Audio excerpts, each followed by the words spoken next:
Hello, I'm Coach Wanda, and welcome to Dream, Believe, Achieve. Before we get started today, I'd like to tell you how I met my guest, Brandi Del Rio.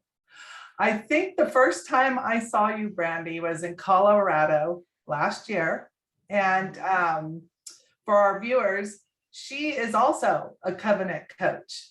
And so what I'd like to express to all of you is that she's beautiful. She's doing great things in life, serving the Lord, but her past was very, very difficult. And I think that there may be people out there right now watching this video that can learn what she went through and receive hope.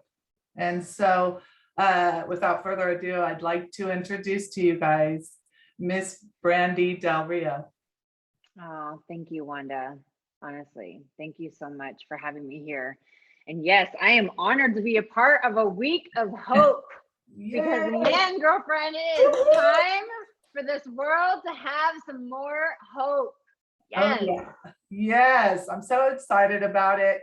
You know, I have to also tell our viewers that the way that I brought Brandi on board with a week of hope is that I had 4 people and I prayed about the 5th person. And I woke up one morning and I saw a post that you made, Brandi, that said, I want to share my hope with the world. You made a post along those lines and I went, oh, that's it. That is it. She's the one. And that's when I contacted you. And I just thought, you know what? We need to help make a difference in this broken world right now. And for people out there that need hope, that's what we're doing this week. We are providing as much as we can to reach out, extend love and extend hope. And so if you wouldn't mind, Brandi, can you share with our viewers what your upbringing was like? Yes, I'd be honored to. And thank you for letting me know that. I know that you shared that with me before, but just reaffirming, because there are times, Wanda, where I wonder, like, is it even worth me putting a message out? Like, who's even seeing it anyway, right? And so you sharing with me that, like, yes, you saw that, it is worth it. Because for years I've hid. For years I believed the lie that nobody really cares, right? That you're just another story, you're just another statistic, like it doesn't matter. And I chose just this last season, probably this last 6 months or so, to start sharing what my upbringing was like and to start sharing like what I walked through, because I'm really passionate about addiction recovery and the fact that addiction is running rampant in every single one of our homes. Like growing up, when I was a little girl, I didn't hear about like cocaine and meth and all these different pills, and like there's like horse tranquilizers out there now, like things that people are getting a hold of, and the overdose rate and like suicide and people dying. Like I never heard about that when I was a little girl. And now it's almost like a daily thing that you're hearing about people like overdosing, right? And looking at me now, even, you know, I got my bright color sweater on, I have my makeup nice, my hair. And so people would look at me and they would think like, oh, that girl has it all together. And that was all because of programming. Wanda, just because I grew up in a home where both of my parents tucked me in every night, right? My mom tucked me in, she would come and cuddle with me. My dad, he would stand at the door and he would tell me, good night, sleep tight, don't let the bed bugs bite, and remember to say your prayers, right? I went to church with my mom every Sunday. I grew up in a hair salon. My mom's a hairdresser, hence the hair and the makeup, right? I learned from a very little girl, like how to put myself together well. And my father is an incredible coach. My dad's been an athlete and a coach his whole entire life. And I had 2 older brothers that played hockey, and they were 6 and 9 years older than me. And so I grew up in the best of the both worlds. I had my mom's hair salon and I had the hockey rink. And looking back, like, yeah, I had an amazing upbringing. Yet at the time, as a little girl growing up with two brothers that were in the newspaper pretty much every single weekend, and a father whose personality was all about excellence and like seeing things to greatness and to completion and being able to take it to the next level, right? Mhm. Now, as an adult woman, I can see that as an asset. But at the time, as a little girl that was, 4, 5, and 6 years old, being told you're not allowed to say mommy, you're not allowed to say daddy. It's throw your shoulders back, right? Firm handshake. You got to have a firm handshake. You look people in the eye, Brandi, and then you smile and you nod when you're talking to them and you speak clearly, right? I grew up really quickly. By the time I was 4 or 5 years old, I was going to my mom's hair salon, answering phones at 5 and 6 years old, sweeping hair. But wait, you didn't call your mom and dad mommy and daddy? No, I wasn't allowed to. What'd you call them? Mom and dad. It was mom or dad. Hmm. It was mom or dad. And at that time, my brothers, they were, if I'm 6, my brothers were 12 and 15, so they were in their teenage years, and we were going to the hockey rink every weekend and we were traveling. And I was told like nobody wants an annoying little sister around. And Hmm. so from a very young age, I learned how to become very grown. Oh my goodness. Oh my. And when I started to embark in sports, it was like I was that I was more of like the like fun teen like cheerleader type personality, right? And I played like soccer, love like cheering my girlfriends on, and we played basketball and I played softball and like I honestly know that my dad was doing the best with what he knew, right, Wanda? Like, Mhm. at 40 years old, I now know that. Yet when I was younger, like I couldn't emotionally comprehend that my dad's dad died when he was 12 years old, right? My Mhm. dad's mom was an alcoholic.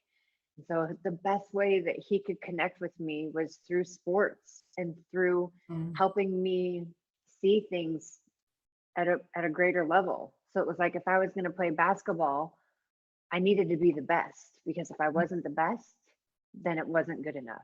Nobody wants to play with a loser, right? People want to play with winners. And so Mhm. in order to win, you need to be the best. And in order to the best, you got to practice. So it was like I couldn't just do a couple free throws. It was like, no, you need to do 500 or 1,000 layups on the left and 1,000 layups on the right. And oh, and it got exhausting. I Mhm. started to believe that if I wasn't perfect, then I didn't measure up. Mhm. I started to hear things like, look at her the way she's hitting the ball, or look at her the way she's, throwing and hitting free throws and 3 pointers. Man, and I started comparing myself. And I started feeling like if I wasn't perfect, I wasn't good enough. I even found a letter that I wrote when I was 14 years old, talking about being, on the honor roll. Like I really wanted to be like valedictorian and on the honor roll and go to college and like make my family proud. However, when I would study, when I would like photocopy the books, Wanda, I would photocopy my books and like highlight them with highlighters to study my butt off. I can remember ninth and 10th grade, just like doing my best to study because there were no C's allowed in our household. Mhm. And I would still get a C, sometimes even a D. And so it was like it didn't matter how hard I tried, it was never good enough. Mhm. And being a woman who, was developed at a young age, I was already 5'9" and very well developed by the time I was 14, 15 years old. And I had been raised around older people. And so I naturally had older friends. Mhm. So Mhm. 14, 15 years old, Wanda, my friends were, you know, 3 to 10 years older than me and were already drinking. And I got introduced to marijuana. I got introduced to alcohol and got exposed to a lot of dark places at a really young age. Mhm. Sexual immorality, was date raped when I was 13 years old by somebody who was graduated high school. I was a freshman in high school, Mhm. was blacking out drinking, and immediately had alcohol like take a hold of me at 15 years old. I remember even having a fake ID at 15 years old, Wanda. Oh, wow. Well, And I noticed when I was looking at your bio and learning more about you, and I'm sure when you and I chit chatted the other day for a few minutes, you probably saw my jaw drop when you shared a couple of things with me. And you're so put together, just like you said. You're so put together. You're so beautiful. When I saw you and you're a covenant coach serving the Lord, and it was like, when you started to tell me some of the stories, just a few of the stories, for the folks who are watching right now, we were on a call for maybe 15 minutes just to get to know one another because God totally led her story to me for a week of hope. And we're just so glad that you're here sharing this. But I noticed as I started to look at the information about you that at one point you even joined a network marketing group to try and please your family and your friends, and thought that if you knocked it out of the park, they would be so proud of you. And yet, if I remember correctly, there were like two things that they taught you that just had you spiral out of control. Can you share with the viewers what those things were? yeah, well, once my sophomore year, I realized that it didn't matter what I did to get good grades, it wasn't going to happen for me. I pretty much just gave up. And so I barely graduated high school by the skin of my teeth, and college wasn't in the making. I was introduced to a network marketing company at 18 years old.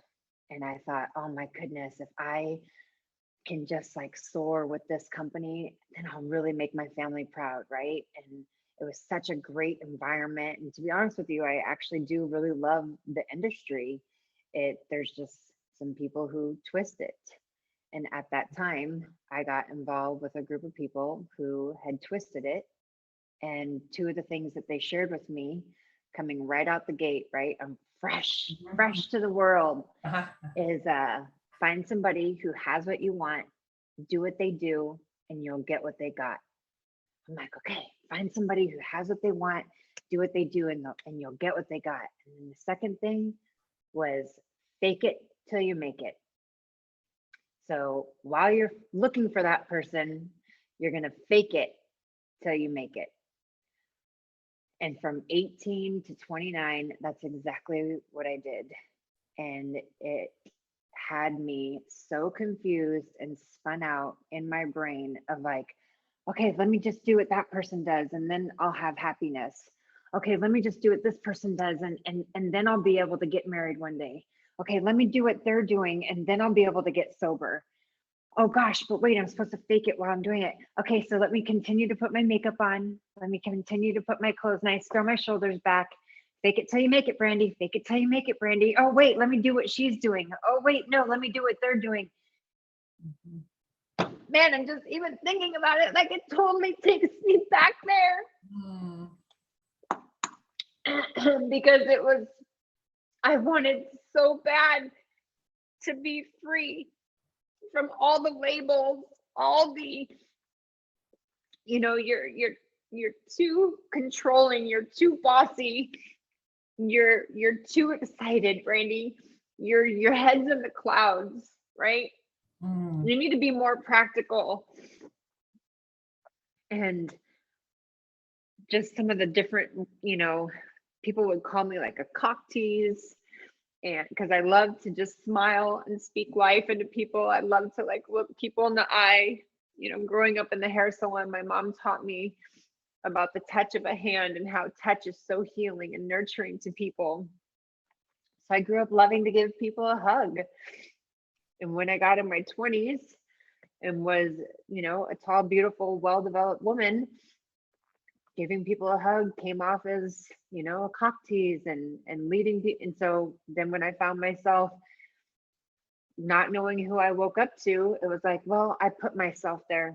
I'm the one that did it. I'm the horrible person. This is all my fault. And it was so confusing. And I kept just thinking, if I could just find somebody and do what they do, then I'll be able to be happy. Then I'll be able to have peace. And I spent a lot of time seeking out a lot of the wrong things and finding myself in all of my when I's, right? When I move out of Alaska, because Alaska is dark and cold, then I'll be happy. When I break up with my boyfriend, then I'll be happy. When I get a new job, then I'll be happy. Mm. And the ultimate one was like, when I get married, then I'll be happy. When I quit drinking, because I felt like every time I had success in my life, drinking just like hit me down to the ground. Because I never drank Wanda to have fun. I drank to quiet the voices.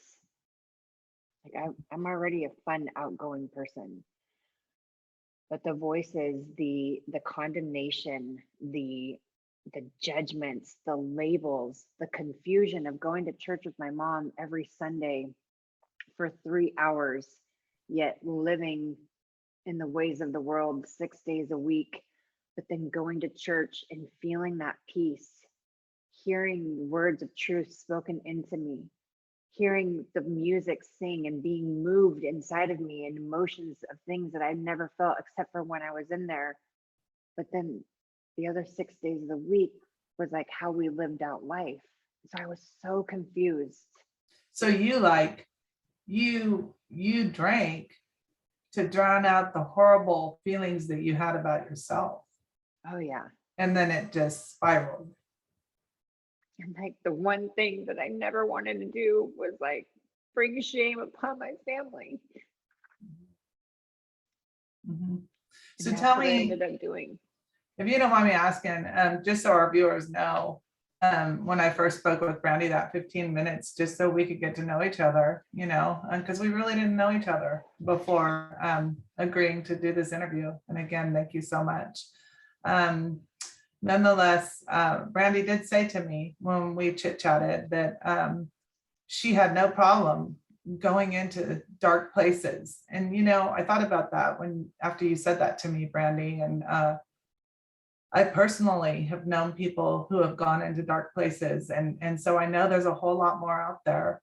And I mean, would you be willing to share just a little bit about, when you were drinking to get rid of those horrible feelings you felt about yourself and things began spiraling out of control, just how deep did it get? I mean, because there's people out there that are going, oh no, she's doing so much better than I am. I'm so far gone. And so share with the viewers, where were you? How deep did it go so that perhaps you could reach someone out there and let them know that hope is out there for them? Well, I can tell you that I was exposed to cocaine at about 21, 22 years old. And I remember thinking when I was younger that like I would never touch cocaine, like ever. And somebody brought it to me and I was drinking. I was like super drunk and I used it and it like brought me up. And next thing you knew, it was almost like my Red Bull, so to speak, or like my shot of espresso. And that became like a regular for me. And I finally, and even, oh gosh, that was when I was about 22. And as I continued to, it was like, Wanda, every day I woke up, I would think like, okay, I'm not going to drink today. I'm not going to drink today. But I would be so hungover that by the time like 3 o'clock rolled around, it was the only thing that I could do to get out of bed, to like go to work, to continue to put on the smiley face and have everybody believing. I mean, I lived a double life. I lived a double life. And after having cocaine in my world, I needed more. As you know, the body is always trying to balance itself. Mhm. And so that little bit gave me that huge spike. And so I needed more, I needed more, I needed more, which eventually led me to meth. And I never, ever, ever thought that I would touch meth because I saw all the pictures with people who had no teeth.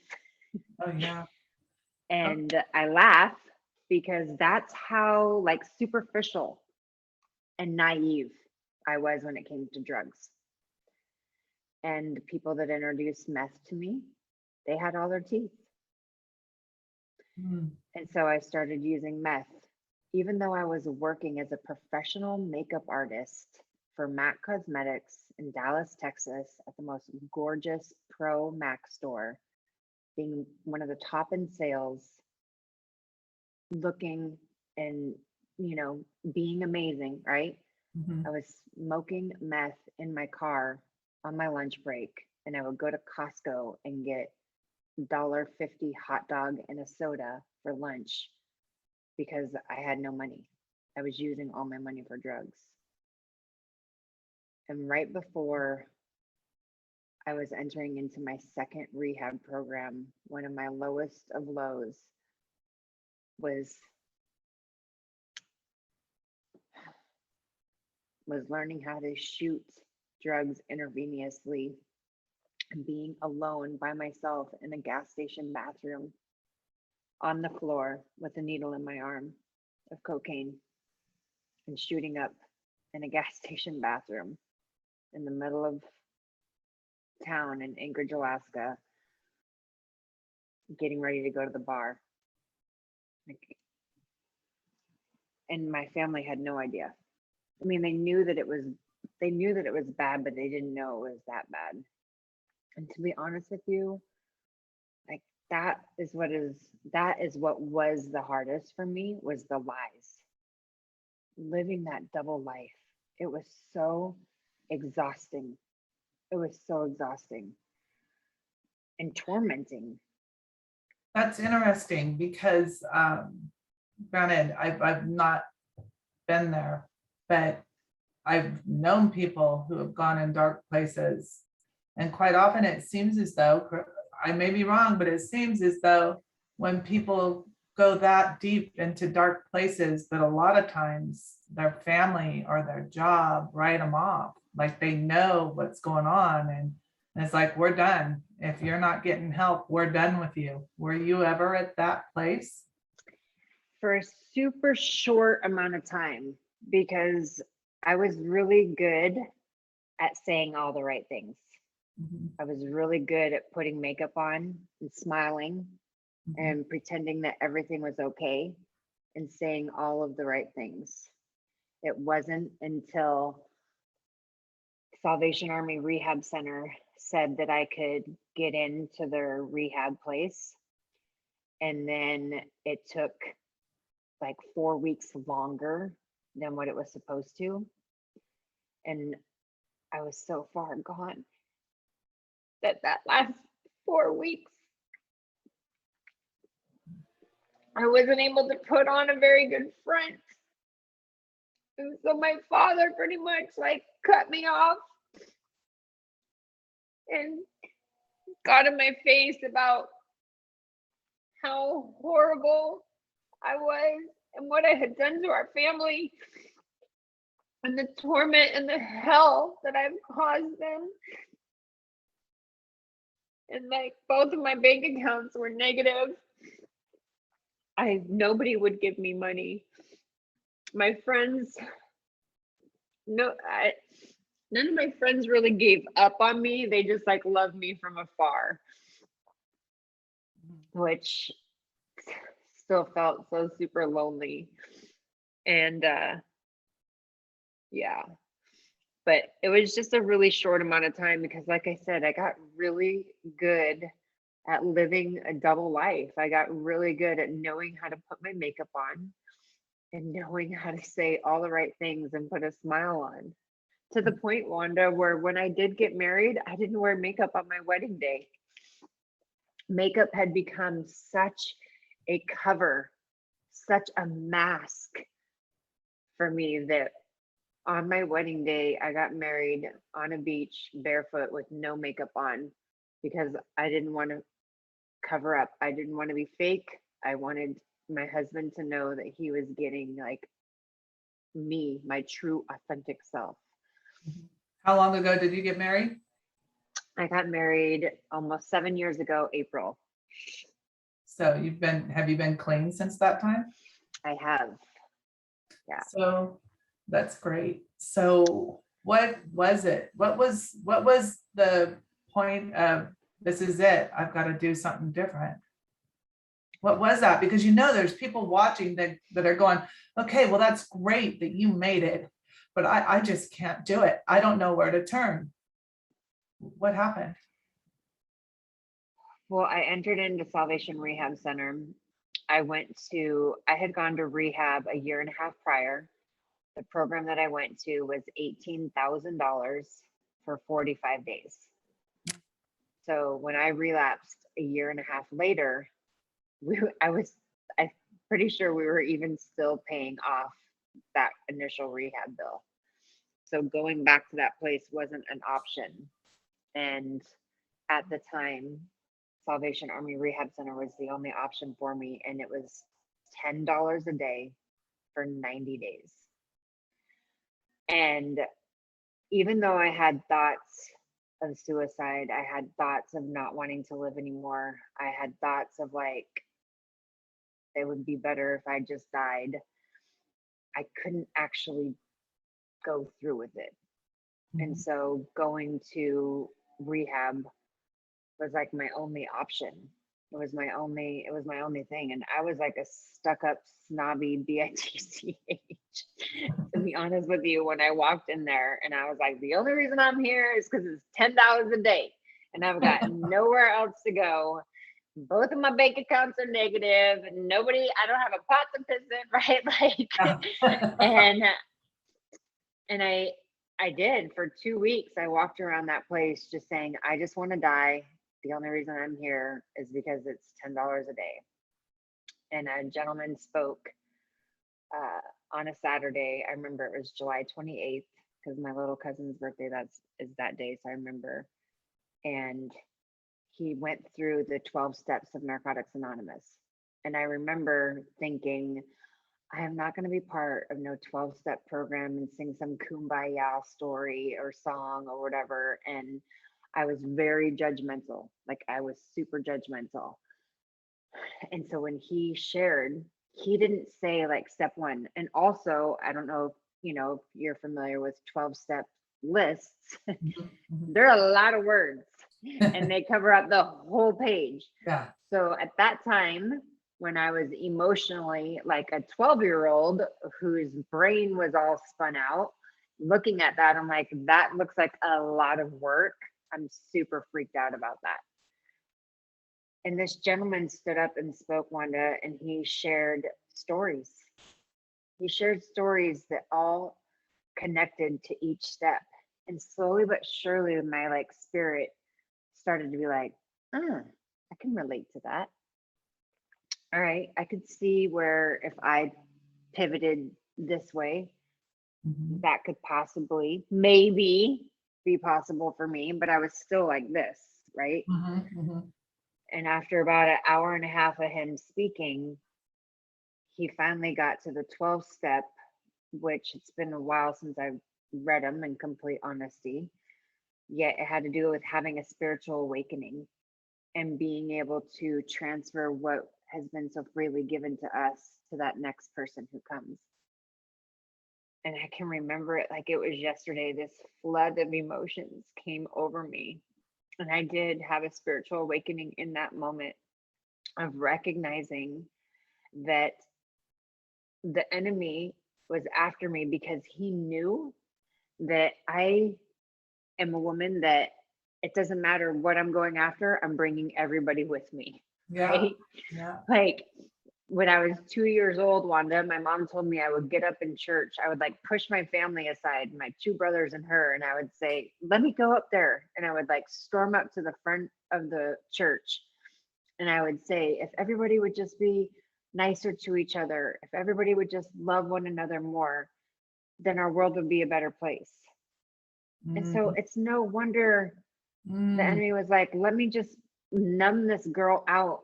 Because I'll tell you what, sister, it was the same way when I was partying. When I was partying, everybody was drinking with me. I was getting people to use drugs that had never used drugs before. Like I wasn't, you weren't, if you were in within arm's reach of me, like you were joining. If you were in the same room at a restaurant, you were drinking with me. It's just been like how I roll, so to speak. It's like whether I'm a force to be reckoned with in the darkness or a force to be reckoned with in the lightness, like, right? And so I had this crazy spiritual awakening, and that started my journey. That started my journey of like, no more. I'm not going to allow this mofo this much power in my life ever again. mhm. And that was July 28th, 2012. So I went to rehab July 12th, 2012.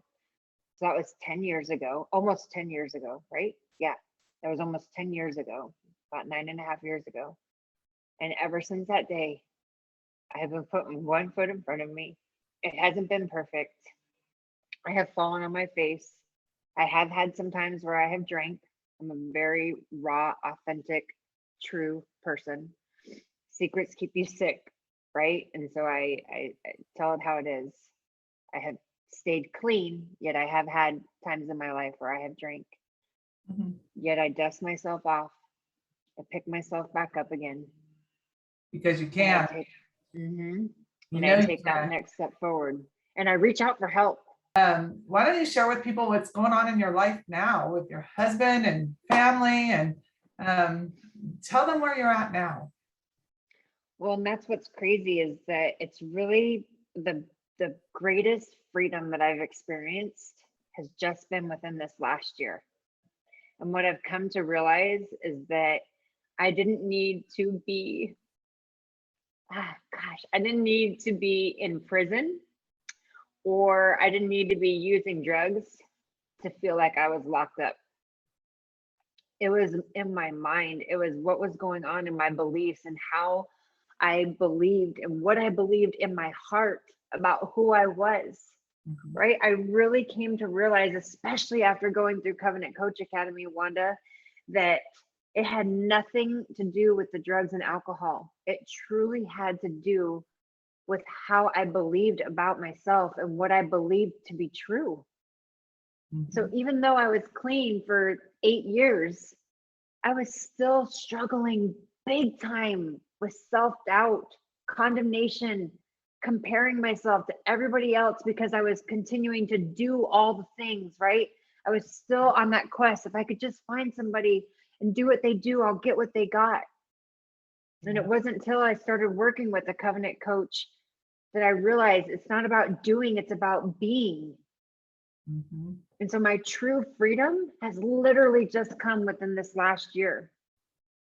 And so, yeah, if there's somebody watching that feels like, oh, well, that's just too good to be true, or that can't happen for me, I'm telling you here right now, it can happen for you, because this freedom, this breakthrough, and like true freedom of inner peace, of inner joy, of self fulfillment and love just happened for me within the last year.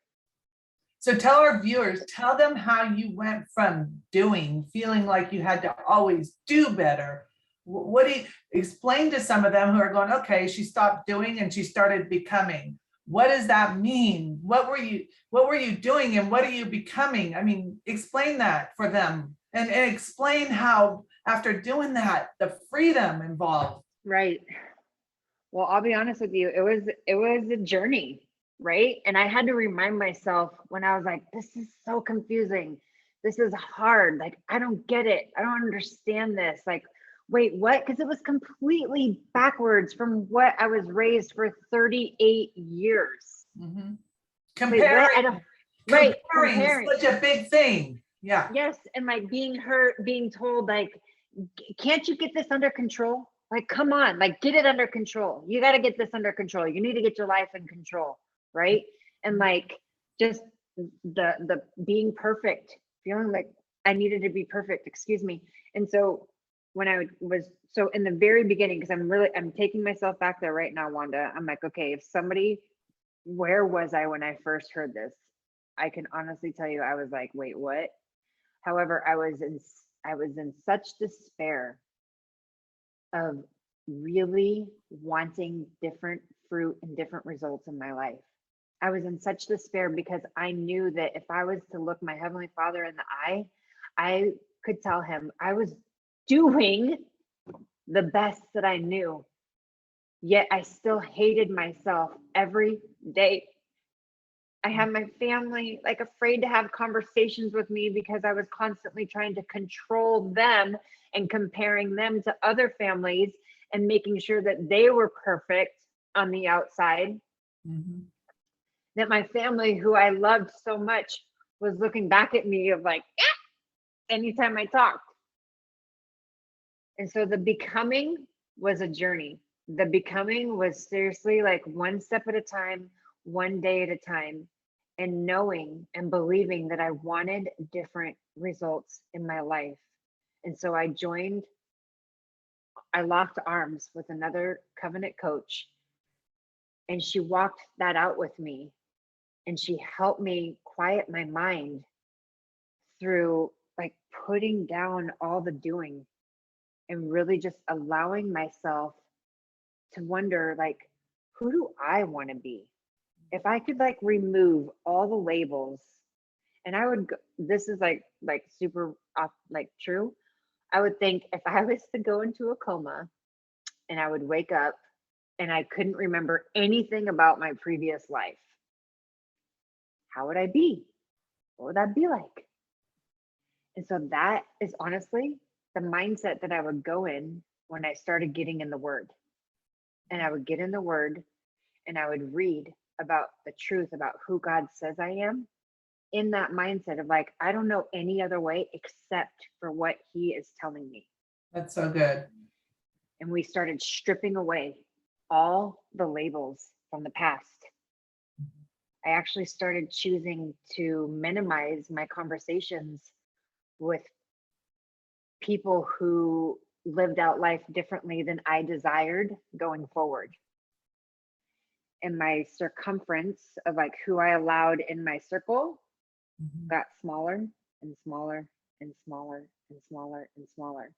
Why? Because I needed to only be able to hear his voice for his truth for me. And I'm pretty sure it's like in Genesis where it talks about being a creature and being created in God. And so I started digging in his truths. And I would tell myself, when I'm like, this is so confusing. I don't get this. This feels so weird. This is so uncomfortable. I would tell myself, it's no different. Like I can always go back. Like Brandi, it's no hard. Like you've done hard. Being on the floor of a gas station bathroom with a needle in your arm, girl. I've done hard. Mhm. So which hard do I like, right? So I'm Yeah. like, stay the course. Just stay the course.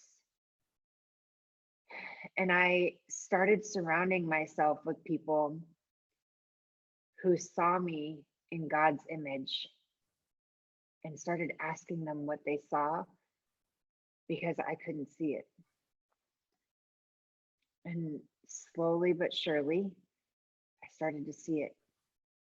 And when I started minimizing my circle and I started quieting the voices, taking off the labels, I did a lot of writing. Mhm. As you can see, I like to talk. You gotta like, you have to get in the word and learn what God says about you. Because if you don't, then the enemy's occupying your mind. Oh, And totally.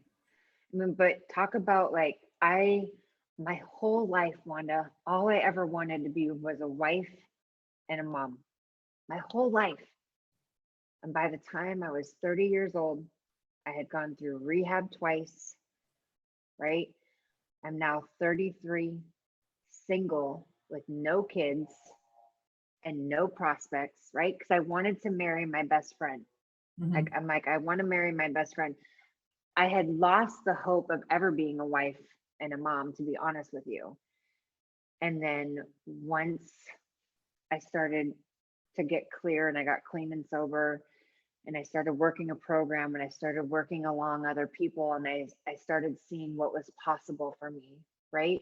It's one thing to compare, yet it's another thing to actually like see what is possible, right? So it's like asking yourself, is that's what's possible? And so I started seeing what was possible and I started like having this glimmer of hope, yet and by the time I was 33 years old, I had lost count of all the people that I had been intimate with, and I felt so dirty and low. And I had decided that if I'm going to marry somebody, I want to marry my best friends, and best friends don't touch, best friends don't kiss, right?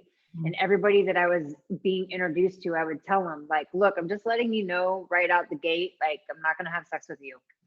Because that was like a hard line in the sand. I'm like, I'm done with that. And they would still try to kiss me. And I'm like, no. And so finally, I can remember Wanda getting on my knees in my grandmother's basement. And I said, Father God, I surrender my life to you. Like, if you just want me to be the Mother Teresa of addicts in recovery, then so be it. Because I'm 33 years old with no, I'm not married, with no kids and no prospects. And I want to marry my best friend, and I don't have any guy friends that I want to marry. So, Mhm. and I said, so I choose you, God. I choose you, Father, to be my husband. I choose you to be the one that I wake up and cook breakfast for. I choose you to be the one that I shave my legs for, right? Mhm. Because I remember somebody saying, like, you're only going to be what you are when you're married, when you're single. So if you're like couch surfing the TV and, you know, social media and you're bump on the log and you have this desire to like cook for your family and be an active, fit, healthy wife and play with your children, yet you're not living that out as a single person. So I started to tell God, like, you're my husband, I'm married to you, and I'll walk out my life with you on my arm. So now you're around so many people still. I mean, it seems like you're doing a lot these days with your kids and, you know, your husband has his business and things like that. I mean, aren't there moments just for the viewers out there who are still going, wait a minute, okay, you did it, but I'm still struggling. I mean, I'm trying to get deep for some of these viewers out there. You know, you did it, but let's be honest, there's got to be times when you still struggle. You want me to be completely honest? This last weekend was one of them. Really? Yeah, Can you share because that with our viewers? Yeah. I, you know, I'm on with you now because I'm choosing to put myself out there. I'm choosing to expose the lies. I'm choosing to share my story because I know that there's other people out there feeling like they're dying on the inside, even though they look like they have it all together on the outside. And Mhm. they feel so alone and isolated and like so much guilt and shame if they even whisper a word that they're struggling. Right. And so I'm choosing to put myself out there and it's scary. I'm Mhm. exposing myself. I'm exposing things in my life, roots that haunted me for years. And so this last weekend, the doubt like really hit me hard because like you said, I'm starting to bring other people with me. I'm Mhm. saying, hey, like, look, I've been able to operate in this freedom this last year and more freedom than I have in 21 years of like seeking all the right things to do. I've been able to have it in just 1 year of like shifting. Mhm. And this last weekend, the doubt hit hard That's and I because you're wanted to doing drink. so great, Brandy. You are doing I so wanted to great. drink, Wanda. I wanted to drink. I wanted to drink. I asked my husband 3 different times. I even presented it like, hey, let's celebrate, right? And yeah, I visually had driven to the liquor store and I did. I wanted to drink. You know what? You're going through that because you are doing so great. I've had the privilege of watching you from afar, just with your social media page and learning about you through covenant coaching and whatnot. And if there's one thing I've learned myself with covenant coaching is when you're bringing people with you and you're serving the Lord, the enemy is gonna attack. And typically when the enemy will attack is when he knows that you are serving such a great purpose. And if you just keep pushing through, there's going to be a blessing on the other side. And so it's like, of course, when the enemy knows that you're out there, you're God's big cheerleader right now. You're leading the pack. And he knows it. You just started this great program where women pull together and they support one another. And I mean, of course he's going to attack you. But I mean, so in those moments when you were feeling like that, how did you get through it? How did you get through it? Because I mean, I talked to my husband. I shared with my husband what was going on. And then I actually had a friend reach out and send me a video. And it was a video on a woman being healed, her body being physically healed. And I hit play on that video. And I saw the healing that Jesus brought to her. mhm. And I was like, man, I'm like, if God can heal that woman's body physically like that, he can heal whatever is going on inside of me that I'm wanting to run from, right? Because it was all just my thoughts. It was my mind racing, the doubt, wondering if I'm really doing what I'm supposed to be doing. And is anybody even watching? Does anybody even care? Is this even making a difference? And the doubt, right? And like the enemy is, he's, when there's doubt, it's him. Yeah, you're a target. You're a target because you are doing so much good for people right now. And So I have surrounded myself with people who champion me. And I highly value this woman. And so I hit play and it was right on time, right? Kind of like you're like, Lord, I need one more person. And then boom, there I was. It was like, he knew that I needed to see that message and he knew that I value that woman. And so I hit play.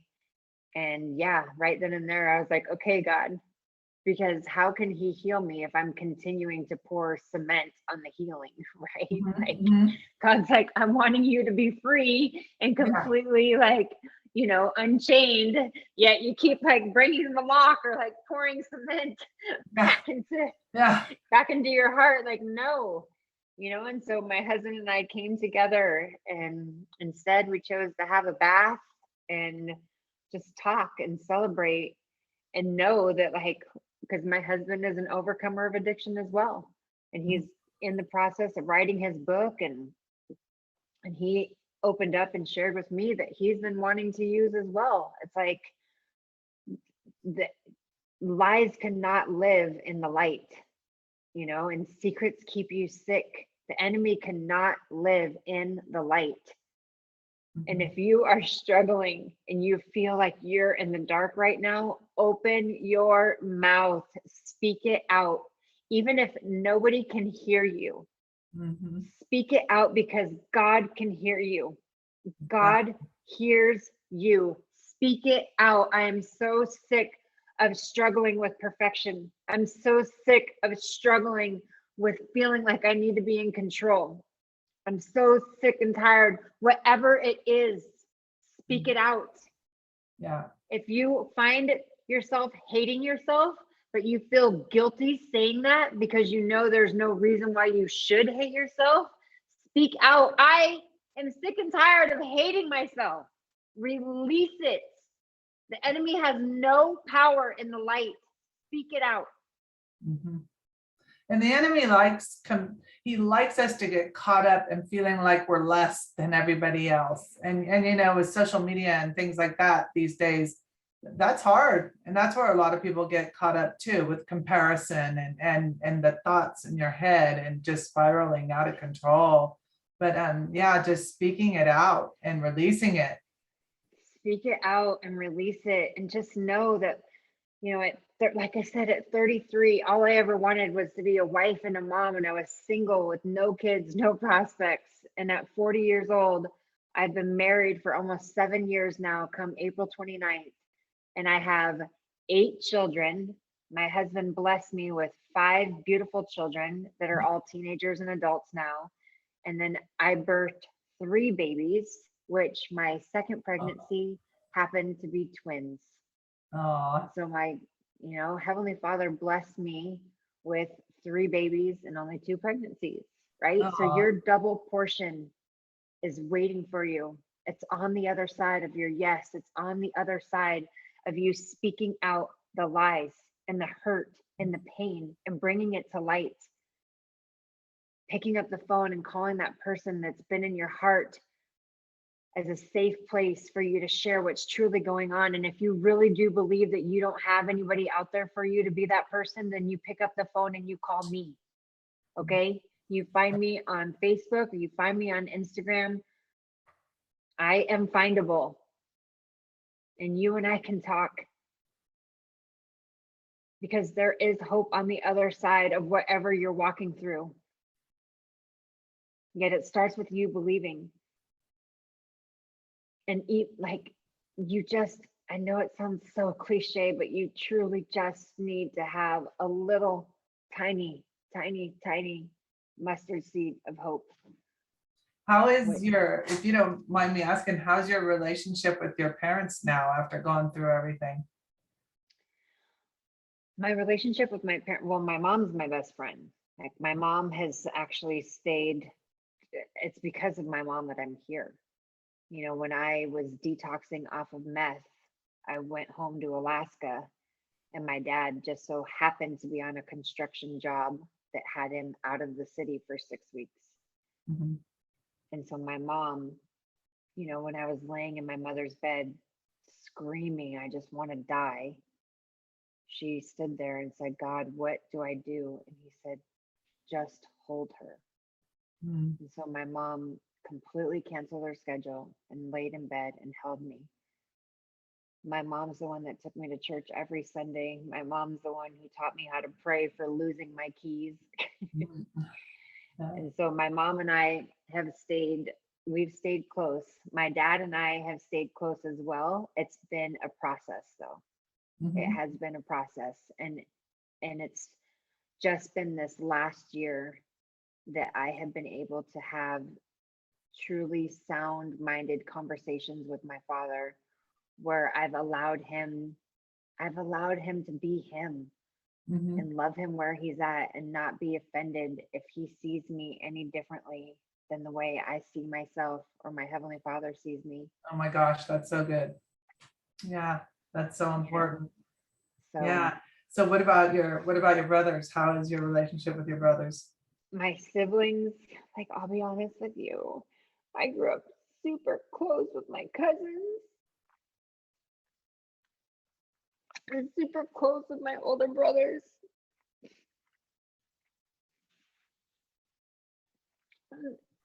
The conversations and the closeness haven't been as close as they were when I was younger.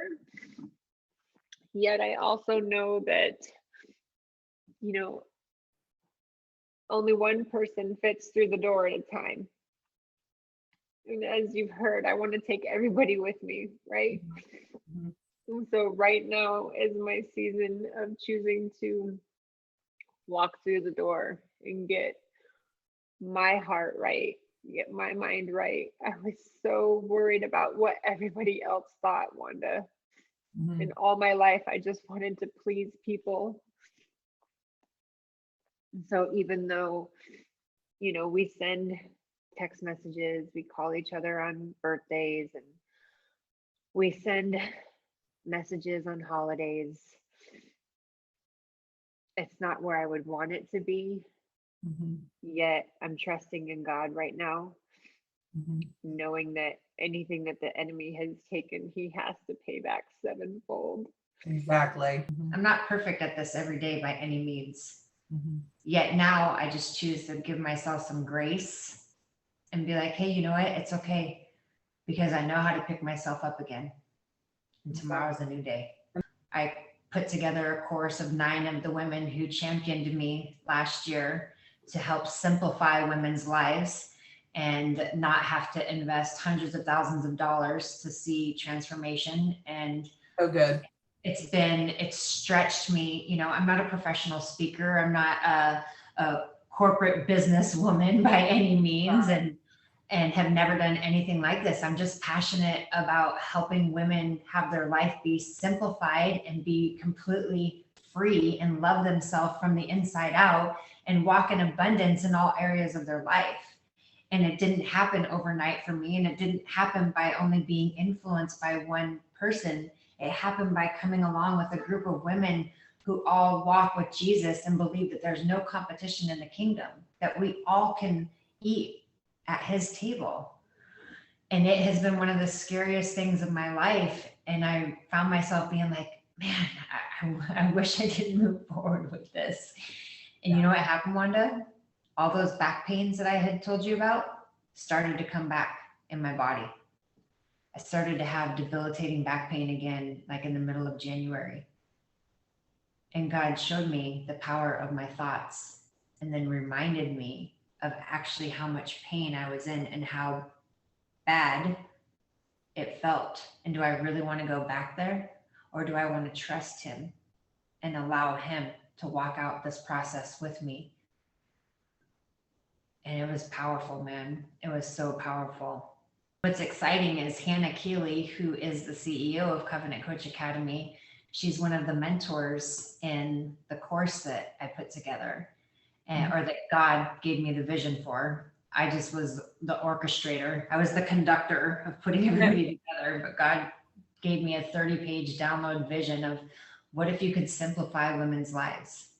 What if you awesome. bring a group of women together, right? And so Hannah Keeley, who is the CEO of Covenant Coach Academy, she's in that course. Awesome. So powerful. I mean, getting involved in those things and surrounding yourself with the people who want to see transformation in life and want to experience joy and peace and love. And I'll tell you what, everybody out there is so worthy of God's kingdom. And I know some people may not feel like that, but I'll tell you what, test it, just test it. Because once you start diving into his word and surrounding yourself with people that support you with that, transformation is going to happen. It's going to happen. And like you heard Wanda say, like, I'm not here to sugarcoat anything for you, right? Just 4 days ago, I found myself entertaining the thoughts of drinking my thoughts away, so to speak. Like, life still happens. I'm not perfect. I don't have it all together. Things are not, roses and just beautiful rainbows everywhere I go. No, I've been able to come across a regimen that is impactful and powerful to me to be my best self.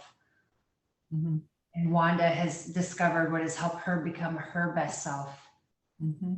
It's truly not about becoming anybody else. It's about becoming your best self. And I don't know about you, but for me, I'm a visual learner. It was helpful for me to have people help me walk that out and actually see what is possible, see what that looks like. I'm the same way.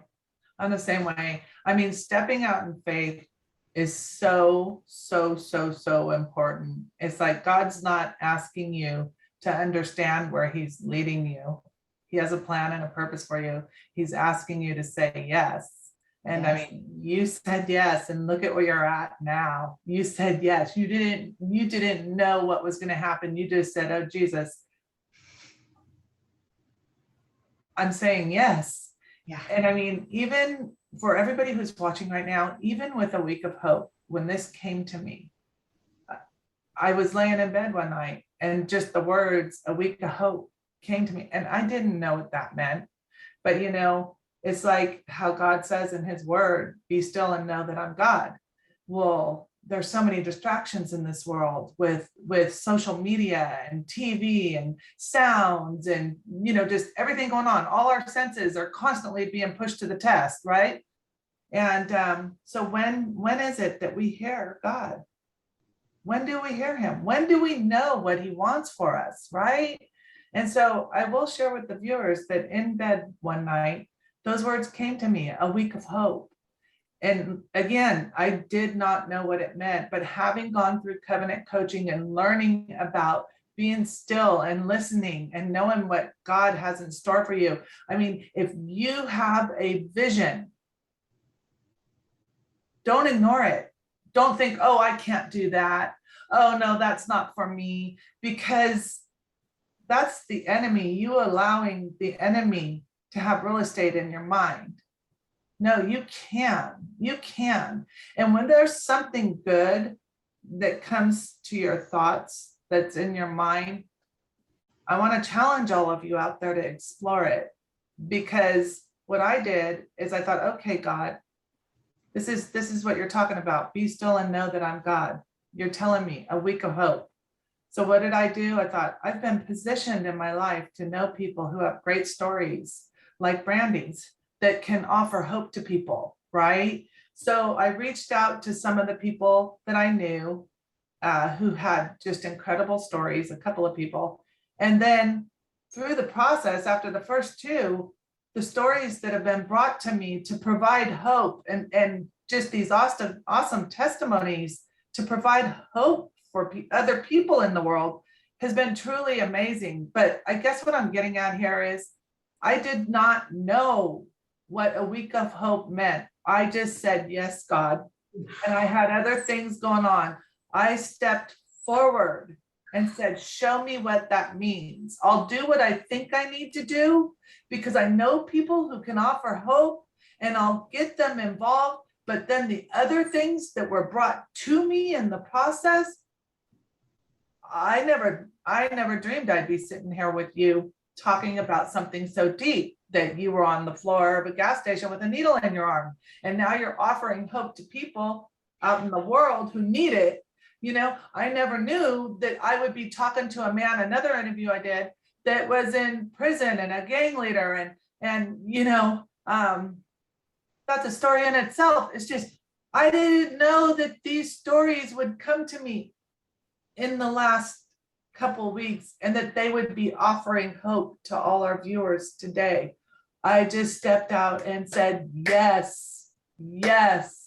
And you guys, I'm telling you, in the last couple of years after becoming a covenant coach, it doesn't mean that it's easy, because the truth of the matter is when God reveals a purpose for you, when he brings you a vision, that's when the enemy, when you say yes, he's gonna attack. I promise you that. But one thing I've learned through our mentors, that especially Hannah Keeley, is that when that happens, you better be prepared. You just keep pushing through. And not today, Satan, because I know there's a blessing waiting on the other side. There is. And look at the blessing of what you're doing, Brandi. Oh my gosh. And here we are sitting here, a week of hope, sharing hope for so many people out there. You know what I mean? It's just, I don't know. I know we've talked for quite a while now, and no, it's amazing. What was on the other side of your yes is incredible, right? Yeah, So we just have to say yes and do it. What's on the other side of your yes, right? What is on the other side of your yes? Yeah. You know that there is something brewing inside of you. And you're going to stumble, but that's okay. Get back up and say, screw you, Satan, I'm going. Because I know there's something on the other side. I messed up today, but no, I'm still moving forward. Nothing is going to hold me back. Not even a little mess up. No way. I'm moving forward. Can nobody take my pride? Can nobody hold me down? Oh no, I've got to keep on moving. So okay, Brandi. So before we get going, I'm so thankful to you for sharing your story and being a part of a week of hope. This is just great. I have no idea where this is going to go. I just hope it touches lives and creates peace and joy and promise for people out there. But if you could say one last thing to people to provide hope. I know you've covered a lot, but just one last thing before we go, what would you say? That God doesn't birth crap.